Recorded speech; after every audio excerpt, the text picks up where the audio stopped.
Hello, everyone. Again, my name is Josh. I guess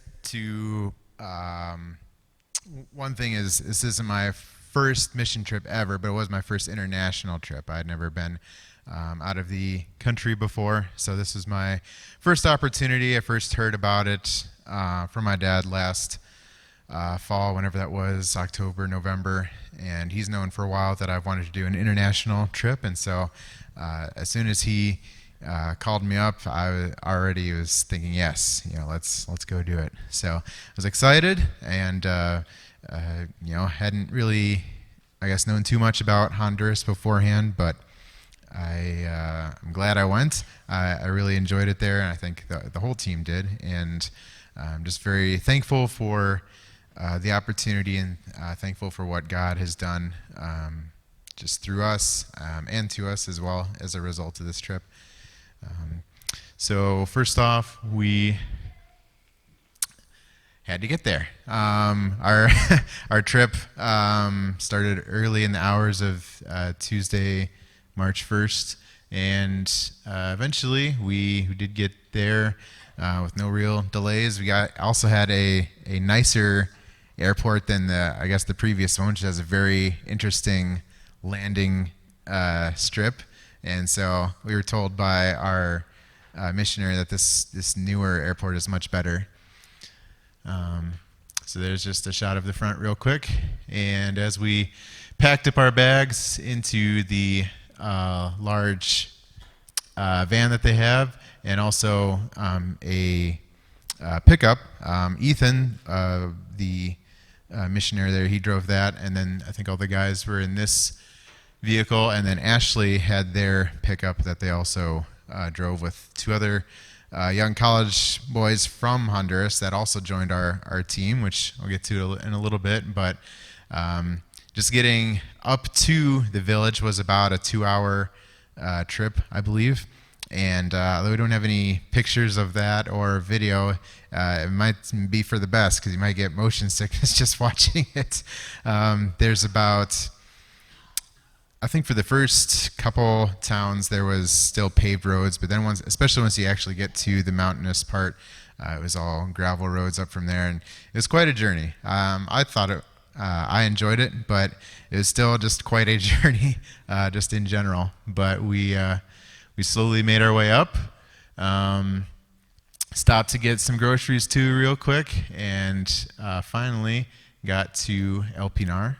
And this is the front of the church there, Iglesia Lenca de Santidad Amor y Vida,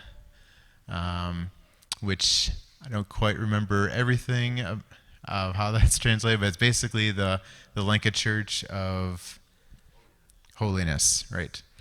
Love and life. So this was the church that we were at for the whole week, and it was just a great church to be at. Very simple, but the people there are very full of life, I would say. The first night we were there, it was just a great example of that, of just how they greeted us with all the pine needles on the floor of the church there. They've got both the Honduras and American flag up with a nice welcome message, even in English, and just different, pine branches hanging from the rafters as well. So just a very sweet-smelling atmosphere, and just a great welcoming service that they gave us as well. Some of their children did some choreographed dances to worship songs, and those were amazing to watch. The pastor there, Claudia, went up and gave a short message and welcome, and Ethan, our missionary, translated for us. And it was, even just for the first night, it was very nice. We felt very welcomed and excited to be there, and just nice to see the excitement of the people there as well, that they're excited to see us and excited to start off the week. So each day, obviously, we get up and we have breakfast. All the other meals, we would share with each other throughout the day. Claudia did an amazing job cooking. I'm sure all the other ladies who were involved there as well, whether in whatever ways of preparing food for us, they took very good care of us, and I mean, I think I enjoyed every bit of food that they gave us there. So this was just breakfast the first day. Lots of beans and rice and tortillas, which is pretty common there. But they made us other things too, like pancakes and spaghetti. So it was still, some American-style food, but they made it well, and I enjoyed all of it. Great coffee, other great drinks as well, pineapple tea, lots. Oh yeah, the banana pop. They not just banana, but also their grape. Those are two like fruit pops, and they also had the like Coca-Cola and stuff with real sugar. Gotta have the real stuff. But I think the banana pop was my favorite. I even brought back a bottle to share with my two brothers and their families, just to give them a small taste of Honduras. But yeah, food. Really enjoyed the food, and I guess the only different thing was just be the times that we ate. Breakfast was about the same every day, but lunch was and supper were both kind of whenever it just fit into our schedule. Supper particularly always seemed to be pretty late, and which was fine, but it's just something a little different. These two, Brian in the yellow sweatshirt and Marcelo in the navy one, they were the two Honduran boys, about college age, in early 20s, that joined our trip at the last minute, basically. I think it was that Monday before we were going to leave that Ethan messaged my dad, and it's like, hey, I've got these guys. I think this would be a great trip for them as well, great opportunity. Can they come with? I'm like, yeah, sure. So not knowing much of anything about them except that they knew Ethan and Ashley, and that would be just to give kind of a few highlights, I guess, throughout my presentation. They would be one of my highlights, just getting to know those two guys, just to get to know them just in general, just to see who they are, how they live life, and just how much they became a part of our family, our little Honduras family there on the trip.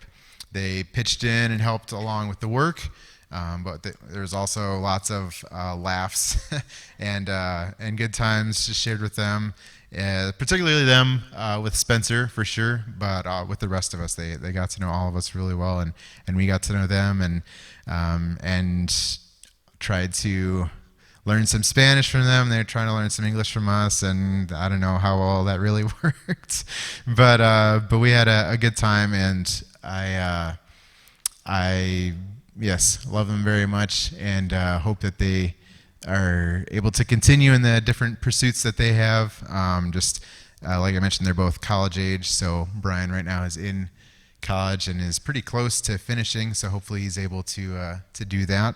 And also Marcelo is taking an entrance exam to college, so both looking toward the future and hoping to hopefully get into some good careers fairly soon.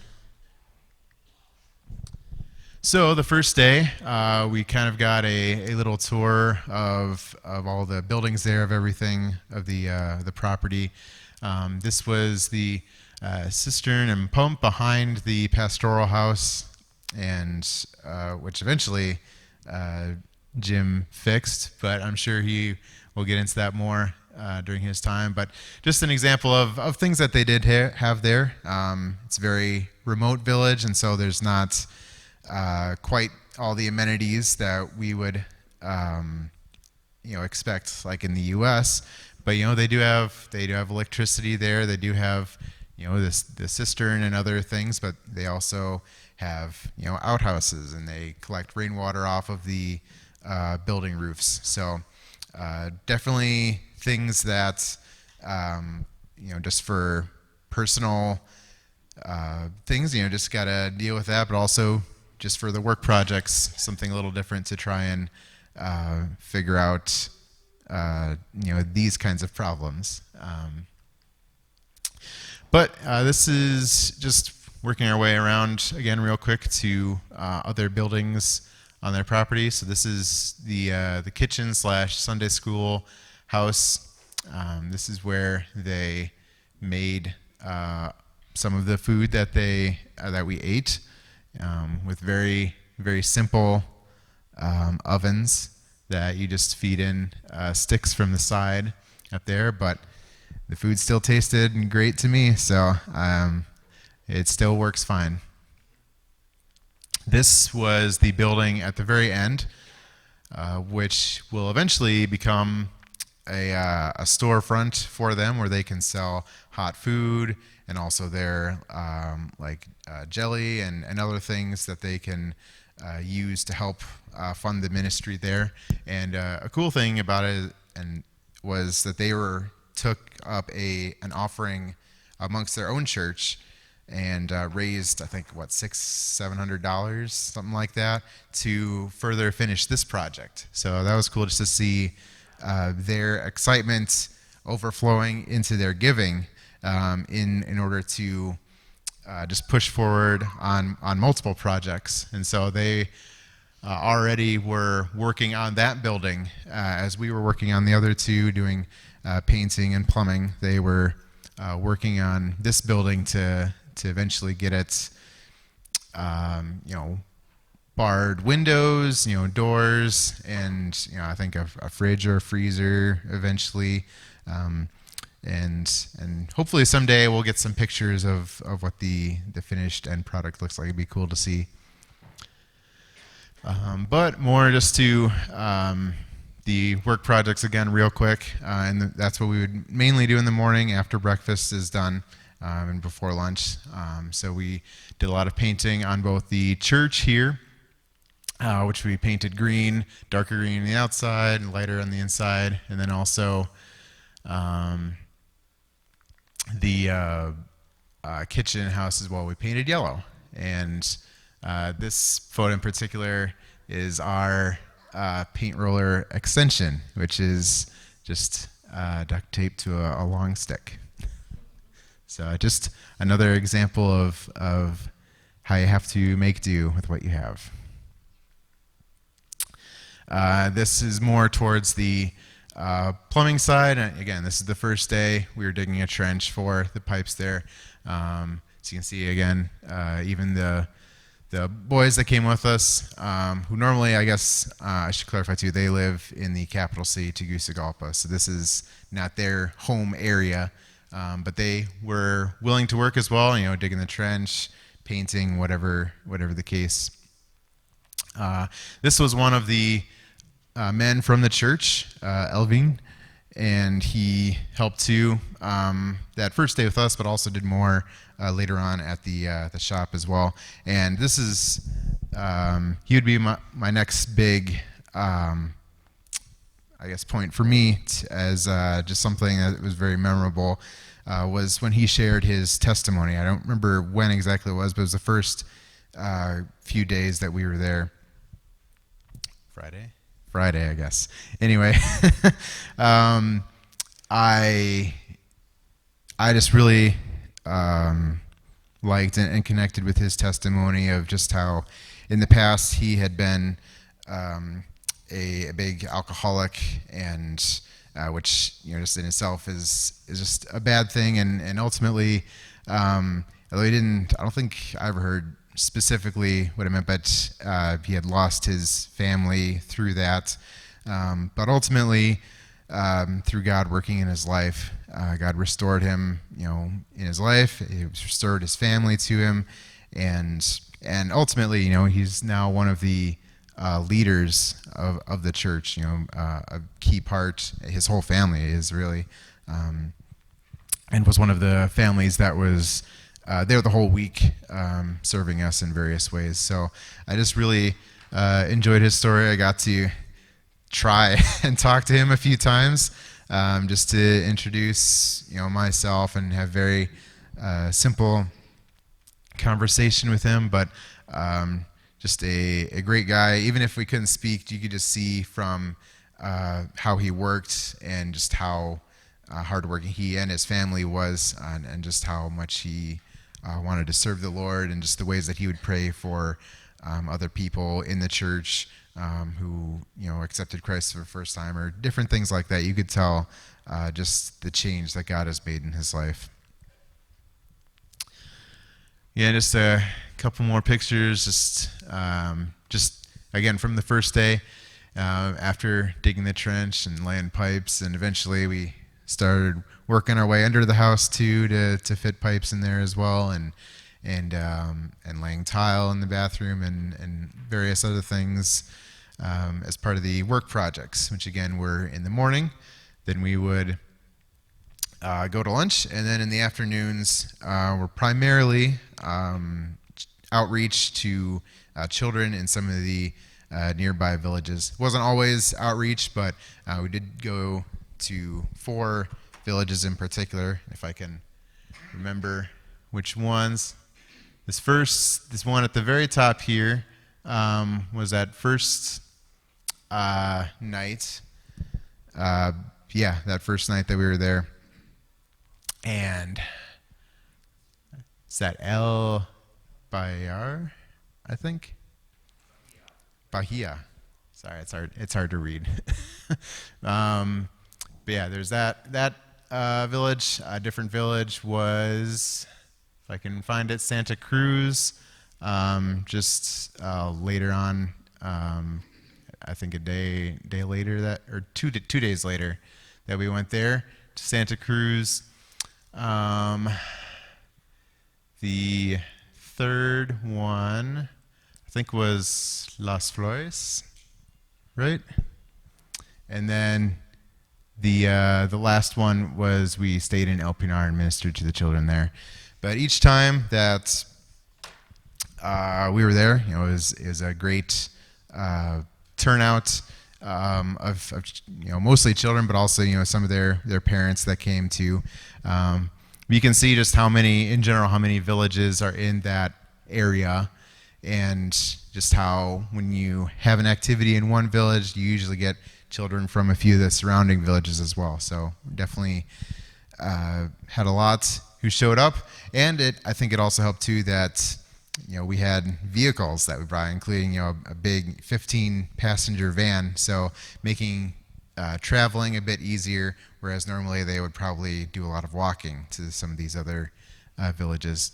I also really like just this picture in general because I was a geography major in college, and so I love looking at maps and just how cool it is just to see how they made an own map of their little area, their department, and all of the villages / churches in their area, and how they pray for each one and want to evangelize to each one. So great just to see, visually see, their heart for their just immediate area around them.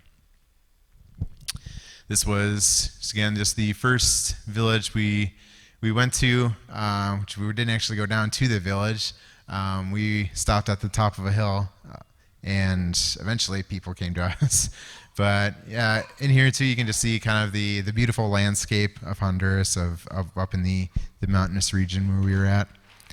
That's the road and immediately going down, it's not this one that goes down to the left. The village was off to the right, although Kathy, Jim, and I didn't know that when we decided to go for a walk, and we went down this other path and ended up finding a cow and a pig and a few other people, and that was about it. So we walked back up, and then eventually we found out that other people were coming from the village that was back another mile, I think, back in this direction. But people around there are used to walking. I mean, they don't have much for vehicles. There were some trucks that would get around, and some little motorcycle, dirt bike things. Some people rode horses even, but a lot of people just walk. So they are certainly used to that, and they were willing to walk all the way, mile, 2 miles, whatever it was, uphill even, and ultimately come hear a story about Jesus. So we were thankful for that. It's just cool to see how God works in that way, just to overcome physical or potential physical barriers.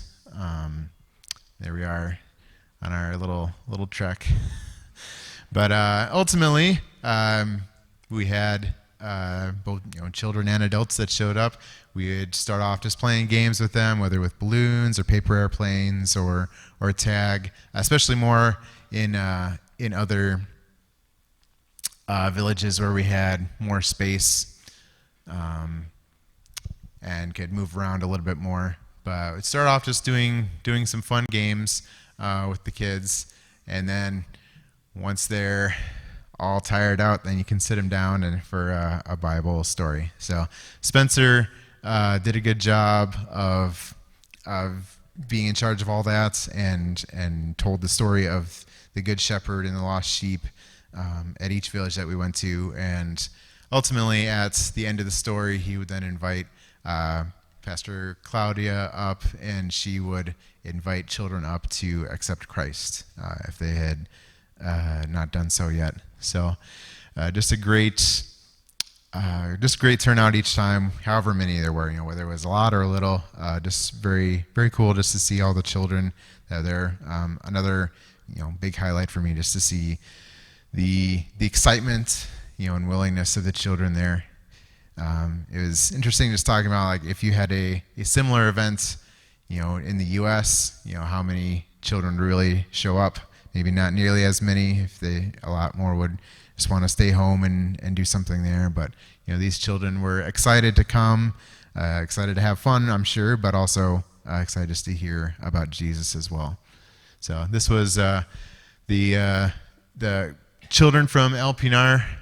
So it was cool just to end the our week there. That was the last Tuesday afternoon that we were there in that village and ministering to the children there. And we had some fun too. We kicked around a soccer ball. They had another village actually come on the Sunday, and they played the team from El Pinar, and so we got to watch that, and that was pretty fun. So it wasn't all just working all day long. There were some fun moments as well, but it was a great time, and every day was, even if it was a little similar in structure, it was always something new each day as well. So to finish off my section, hopefully this video works, but on our last day there, we got some souvenirs, particularly for my nephews. I got some maracas, so this is the result of that. Where's Dad? Where'd he go? Big Roo! Yeah.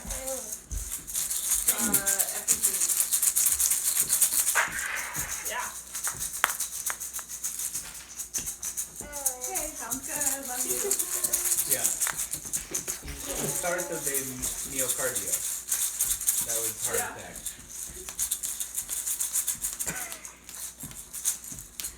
I can't with first go fish, now this.